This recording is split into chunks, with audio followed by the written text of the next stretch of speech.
going to let these young ladies from the Etowah Volleyball team, who is 6-2 or 5-2? 6-2 now, introduce themselves at this time. Hi, I'm Ellington Jones. I'm Abby Martin. I'm Anna Jones. All right, the reason we're bringing these young ladies on, first of all, they came out to show the school spirit for our Player of the Week this week. The second reason is these ladies are off to a hotter start than you have in many years that you can remember, correct? Yes, absolutely. All right, and we interviewed you young ladies before the season started and sat down and talked about your season and the potential of having a really good season.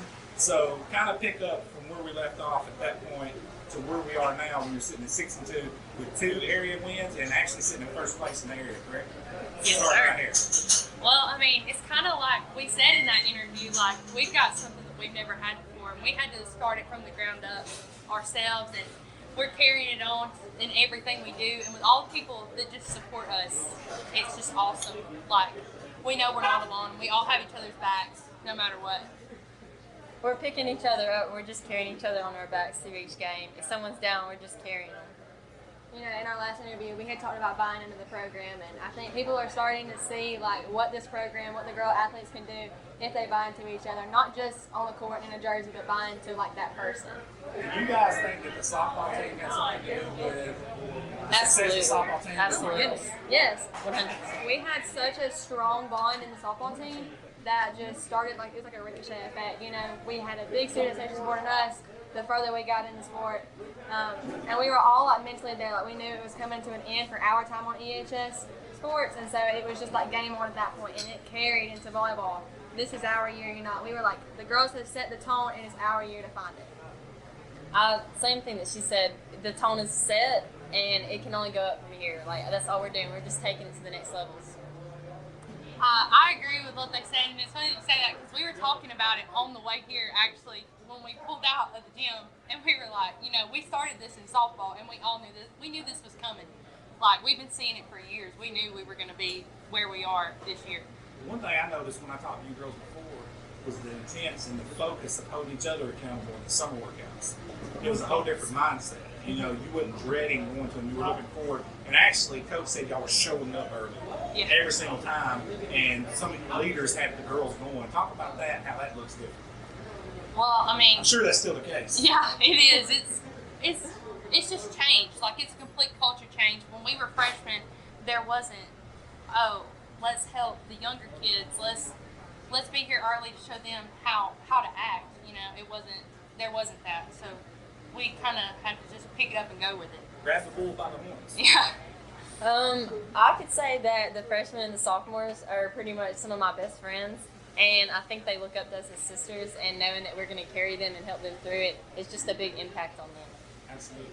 I think, you know, how we would have workouts every morning at like 6:45. They started, so at 6:30 you're there and you're warming up, right?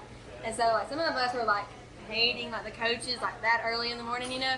But like now where we are, like we realize that those coaches have showed confidence in us, and they're not just there to yell at us and tell us to run more laps and tell us to do more push-ups. They're there because they see the potential that we have, and now we've seen it in ourselves and in our coaches and what they've put into us. Last time we talked, you said there wasn't no hazing going on. Have y'all implemented that yet? Still no hazing? You're not picking on the younger girls? Okay. There's a couple exceptions. Okay. Those younger girls are starting to like fight back at us. Oh, They're starting to fight back. So they may get locked in the locker. Yes, they're fixing to not have a ride anymore. Like, we're fixing to leave them at Leave school. them without food for a day or two. Don't take them. So we have implemented. Yeah. I like it. My next question to you is, now that you guys are starting to see that success and see it carry over, obviously from softball into volleyball, does it not make those workouts that much funner, those games that much funner? Talk about that experience and how seeing all this hard work you put in over this, not over this summer, since you've been at that while, but obviously this last summer and over in the fall.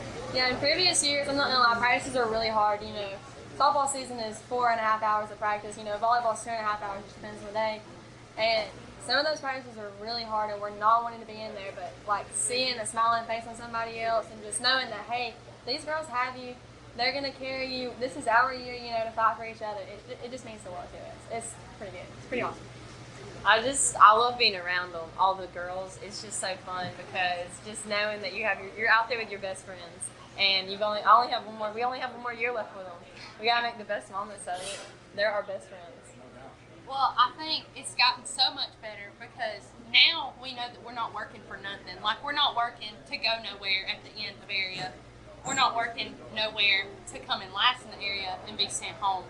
Like, we have a goal, and we realize in softball season we can achieve it, like, if we really put in the work, you know? 1,000%. Yeah, we know what staying in a hotel room with your best friends is. Yeah, about, you know? let's stay. So we gotta do it Staying again. up all night. Did anybody break curfew?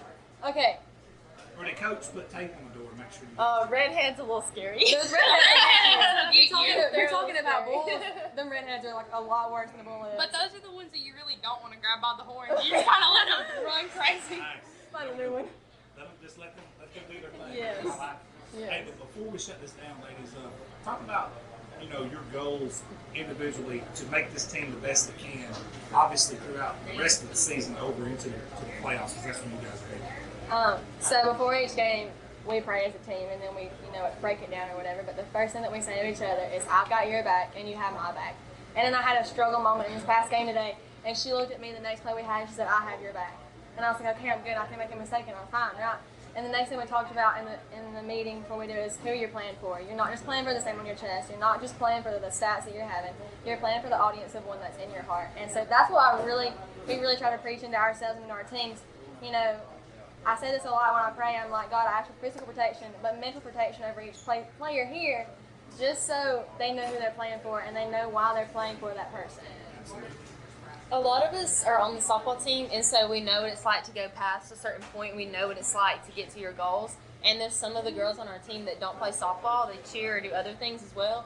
And I think they're starting to realize how important it is and how much fun it is. Like they've seen all the videos, all the posts we've made, and they want to be a part of it. And they can't do it in softball, then they want to do it here. So I think that's a big thing. They don't see all that hard work that goes into it before all the success. Oh, yeah. Well, I agree with what Ellie said. Like we talk a lot before the game, like about who we're really playing for, and it's not about you. Like it's about everyone on the court. And me and Ellie, we did in the game tonight. We had one ball that dropped, and we were like, "What?" And then we just shook it off. And it's good to know that it doesn't depend on you. Like your teammates have your back, And I think the younger kids seeing that we can just shake it off helps them to come in and be more fresh and just loose and easygoing. I say that all the time. Be loose. Like go out and give it your all. Different mindset, because in the past that ball dropped, y'all probably just like whatever. Yeah, Next play, now you're like, we're gaining control of our court. We're gaining control of our minds and of our stats. Be the hammer. We're getting control of those. be the But hammer, not the nail. Be the hammer, not the nail. I like it. She has to be the nail pretty often. Rivera, correct? Oh, yeah. Yeah, she has to be the nail a little bit. She takes some brutal ones, I'm sure. But hey, I appreciate you guys coming on. Good to talk to you guys again and catching up with you. Congratulations to your hot start. Keep rolling. Thank Thank you. you.